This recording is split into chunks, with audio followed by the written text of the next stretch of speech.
আসসালামু আলাইকুম, কেমন আছেন সবাই? আমি আল্লাহর রহমতে ভালো আছি। পবিত্র মাহে রমজানের শুভেচ্ছা সবাইকে। সবাই যেন শুধু খাই খাই না করে ইফতার সেহরি বিভিন্ন আইটেম না করে ইবাদত বন্দেগি করে। আল্লাহ যেন সবাইকেই তৌফিক দান করে। আমার জন্য দোয়া করবেন। এদিকে আমরা টুকটাক কিছু কাজ করতেছিলাম, কারণ যেহেতু আমাদের সংসারে হিজিবিজি অনেক কাজ আছে, আমি অনেক ভিডিওতে বলছি। সো সেগুলো সামলায় আমাকে অনেক কিছু করতে হয়। তো ওইদিকে জিরার মিরা টানলাম, তারপর আদা রসুন জামাই বউ মিলে ব্লেন্ড করলাম। ব্লেন্ড বলতে কি ছিলা নিলাম, আর এটা নতুন ব্লেন্ডার আনছে আমাদের। তো ভাবলাম আমার আমার কিউট ভিউয়ার্স যারা আছে তাদেরকে একটু দেখাই। আগে যে দুইটা ব্লেন্ডার আনছিলাম নষ্ট হয়ে গেছে, সস্তার তিন অবস্থা বলে না, আর অনলাইন তো বেশিরভাগই ধোকা দেয়।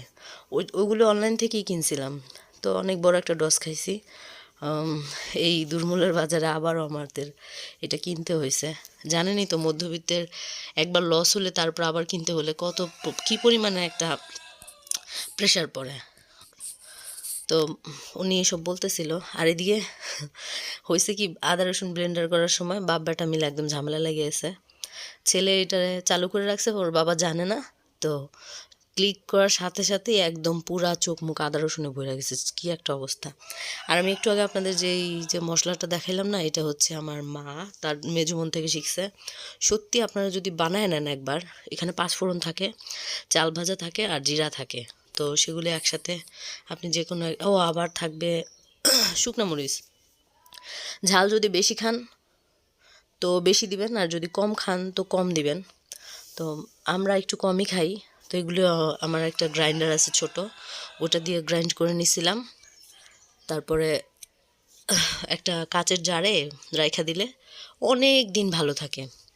এটা আপনি ধরেন ভেন্ডি, তারপর করলা, এগুলো যদি ঝোলঝোল করে রান্না করেন না, পাতলা বড় পাতলা পাতলা করে আলু কেটে, বড় বড় চাকচাক করে আলু কেটে, তো খুবই মজা লাগে এই মশলাটা একটু দিলে।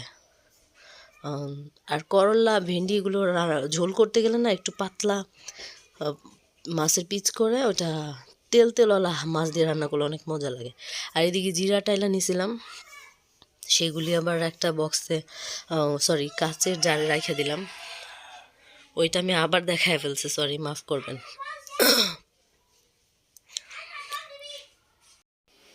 ভুল করে এটা আবার চলে আসছে, আসলে দেখে নেওয়া উচিত ছিল, কিন্তু খেয়াল করতে পারিনি। যাক, আমি এটা একটা জারে নিয়ে ওই যে ডেকোরেট করলাম আর কি, ভাবলাম ফুল টুল দিয়ে একটু দেখাই, ভালো লাগতে পারে।